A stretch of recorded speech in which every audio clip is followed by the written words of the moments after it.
आगे बढ़ेंगे। आज सुप्रीम कोर्ट मुल्क भर में रैन बसेरा बनाने के मामले में सुनवाई करेगा। पिछली सुनवाई में सुप्रीम कोर्ट ने हरियाणा सरकार पर 5 लाख का जुर्माना लगाया था। इसके साथ ही सुप्रीम कोर्ट ने चंडीगढ़, गोवा, हिमाचल प्रदेश, झारखंड, उड़ीसा, मणिपुर, मेघालय और मिजोरम सरकार पर भी 1-1 लाख का जुर्माना आयद करते हुए कहा था कि हम बेघर लोगों को खुले आसमान में ऐसे नहीं छोड़ सकते। मरकजी हुकूमत को इस मामले में इक़दाम उठाने होंगे।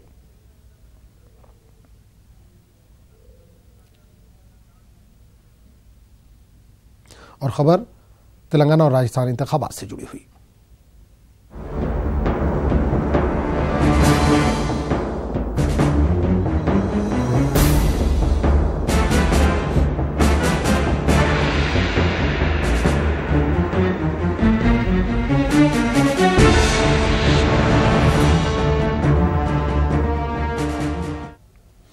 आज तेलंगाना और राजस्थान में असेंबली इंतखाबात के लिए जारी तशहीरी मुहिम का शोर थम जाएगा।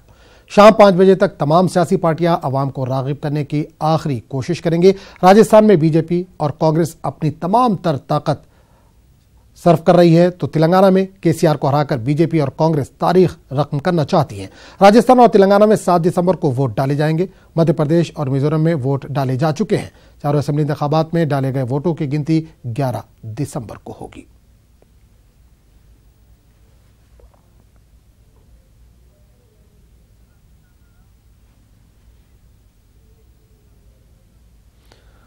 राजस्थान में इंतखाबी तशहीरी मुहिम के आखिरी दिन बीजेपी पूरा जोर सर्व कर रही है। बीजेपी के सभी बड़े चेहरे आज राजस्थान में तशहीरी मुहिम के आखिरी दिन अवाम के दरमियान होंगे। वजीर आजम नरेंद्र मोदी, बीजेपी के कौमी सदर अमित शाह, वजीर दाखिला राजनाथ सिंह और राजस्थान के वजीर आला वसुंधरा राजे आज मुख्तलिफ अवामी रैलियों से खिताब करेंगी।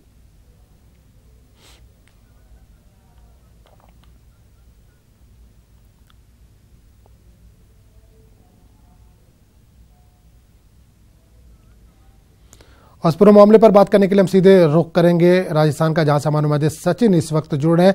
सचिन, राजस्थान में आज चुनावी प्रचार का आखिरी दिन है, किस तरह की सरगर्मी देखने को मिल रही है वहां पर? देखिए आजम, मैं आपको बताऊं कि जिस तरह से 7 दिसंबर को यहां पर वोटिंग होने वाली है, उसको देखते हुए आज चुनाव प्रचार का आखिरी दिन है और शाम 5 बजे यह चुनावी प्रचार का जो शोर है वो थम जाएगा और 7 घंटे से भी कम का समय अब बचा है। ऐसे में इन 7 घंटों में यहाँ पर प्रधानमंत्री नरेंद्र मोदी, भाजपा के जो राष्ट्रीय अध्यक्ष हैं अमित शाह सहित जो कांग्रेस के और बीजेपी के जो बड़े जो लीडर हैं वो यहाँ पर आज बड़ी चुनावी रैलियाँ और चुनावी रोड शो यहाँ पर करने वाले हैं। मैं आपको बताऊं आजम कि जो 7 दिसंबर को जो वोटिंग होगी उसमें 4 करोड़ 74 लाख से ज़्यादा मतदाता जो हैं, जो वोटर्स हैं, वो अपने मताधिकार का प्रयोग करेंगे और उसमें 2274 यानी 2274 से जो प्रत्याशी हैं वो अपने भाग्य का फैसला इन मतदाताओं के जरिए पा सकेंगे। इसके अलावा मैं आपको बताऊं कि आज जो आखिरी दिन है उसमें बीजेपी की ओर से 8 दिग्गज जो हैं वो चुनावी मैदान में जो है चुनावी प्रचार के लिए उतरेंगे और करीब 17 सभाएं जो हैं वो आज दिन भर में यहां पर करेंगे। इसके अलावा कांग्रेस की ओर से 6 दिग्गज जो हैं चुनावी रण में उतर रहे हैं चुनावी प्रचार के लिए और कुल 16 सभाएं जो हैं आज दिन भर में होंगी। बिल्कुल सचिन, यहाँ पर एक सवाल करना चाहेंगे कि पीएम मोदी भी वहां पर पहुंच रहे हैं, अमित शाह भी वहां पर पहुंच रहे हैं, राजनाथ सिंह भी पहुंच रहे हैं, तो क्या ये लोग अलग अलग रैलियां, अलग अलग प्रोग्राम करेंगे या पीएम मोदी और अमित शाह एक साथ एक स्टेज पर भी कहीं नजर आएंगे?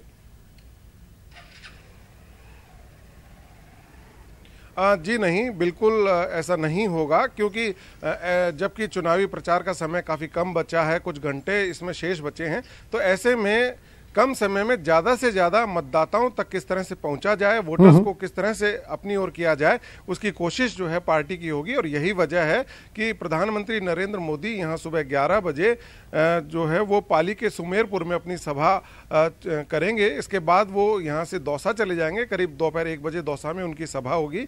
ठीक इसी प्रकार से जो भाजपा के राष्ट्रीय अध्यक्ष हैं अमित शाह, वे जयपुर में एक प्रेस कॉन्फ्रेंस अभी कुछ देर में शुरू करने वाले हैं और यहाँ पर अपनी पार्टी पार्टी की ओर से वे जो लोगों को योजनाएं जो हैं वो बताएंगे कि किस तरह से अगर भाजपा को लोग चुनते हैं तो किस तरह से उन्हें फायदा होने वाला अगले 5 सालों में। चलिए सचिन, इस तमाम जानकारी के लिए बहुत बहुत शुक्रिया। जाहिर सी बात है चुनाव प्रचार का आज आखिरी दिन है, इंतखाबी तशहीर का आखिरी दिन है, सभी पार्टियां एड़ी चोटी का जोर लगा रही है। बहुत बहुत शुक्रिया सचिन इस तमाम जानकारी के लिए।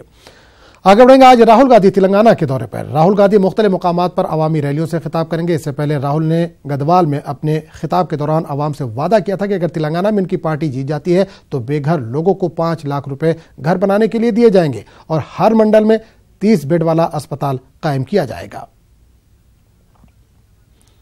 उस पूरे मामले पर बात करने के लिए हम सीधे रुख करेंगे हैदराबाद का, जहां से मालूम संजय इस वक्त फुल लाइन के जरिए जुड़े हैं। संजय, चुनाव प्रचार का आज आखिरी दिन है, तेलंगाना में भी किस तरह का माहौल देख पा रहे हैं? क्या आज सभी पार्टियां इस वक्त रोड पर नजर आ रही हैं? सचिन, आजम, जैसा कि हमारे साथी जयपुर से सचिन बता रहे थे कि आज चुनाव प्रचार का राजस्थान में आखिरी दिन है, तेलंगाना में भी जाहिर तौर पर आखिरी दिन है और यहाँ शाम 5 बजे चुनाव प्रचार का जो शोर है वो खत्म हो जाएगा। लेकिन जो 119 विधानसभा क्षेत्र है तेलंगाना में, उसमें से 13 कॉन्स्टिट्यूएंसी ऐसी हैं जो संवेदनशील है, तो वहाँ शाम को 4 बजे ही चुनाव प्रचार खत्म हो जाएगा और जिस दिन पोलिंग होगी उस दिन भी शाम को 4 बजे तक ही वहां पर पोलिंग होगी। बाकी 106 कॉन्स्टिट्यूएंसी में शाम को 5 बजे चुनाव प्रचार खत्म होगा और वहां उन्हीं कॉन्स्टिट्यूएंसी में शाम को 5 बजे तक भी मतदान होगा। मैं आपको बताऊं कि इस दौरान जो है जैसे ही चुनाव प्रचार खत्म होगा उसके बाद इलेक्ट्रॉनिक मीडिया या किसी भी तरह का पब्लिक मीटिंग या रैली या प्रोसेशन या ओपिनियन पोल, इसका टेलीकास्ट पर पाबंदी रहेगी। तो आज का दिन जो है वो सभी राजनीतिक दलों के लिए बहुत क्रूशियल है और पूरी ताकत सभी राजनीतिक दलों ने आज झोंकनी है ताकि वो जनता के बीच ज्यादा से ज्यादा मैसेज कन्वे कर सके और अपनी जीत को सुनिश्चित कर सके। राहुल गांधी आज हैदराबाद में है, वो पहले तेलंगाना में कोडाट में थोड़ी देर में रैली करने वाले हैं, उसके बाद वो हैदराबाद पहुंचेंगे और शाम को 4 बजे से 5 बजे के बीच में वो प्रेस कॉन्फ्रेंस करेंगे। उसमें टीडीपी के नेता चंद्रबाबू नायडू, टीजेएस के नेता प्रोफेसर कोदंडराम और सीपीआई के नेता मौजूद होंगे। इस तरह से कांग्रेस आखिरी लास्ट 4 बजे से 5 बजे के बीच में अपना लास्ट एड्रेस करेगी तेलंगाना की जनता को और कोशिश करेगी कि वो अपनी यूनिटी दिखा सके और महाकुटुंबी को की जीत को जितना ज्यादा बढ़ा सके या सुनिश्चित करा सके। केसीआर भी आज ताबड़तोड़ रैलियां कर रहे हैं। तो कुल मिला के बीजेपी के भी तमाम नेता हैदराबाद में हैं, तो वो इस जाहिर तौर पर आजम आज जो है वो आखिरी दिन है चुनाव प्रचार का और पॉलिटिकल पार्टीज कोई भी मौका नहीं छोड़ना चाहती। चलिए बहुत बहुत शुक्रिया संजय तिवारी तमाम जानकारी के लिए। जाहिर सी बात है इंतखाबी तशहीर का आज आखिरी दिन तेलंगाना में भी है और तमाम पार्टियां एड़ी चोटी का यहाँ पर भी जोर लगा रही हैं।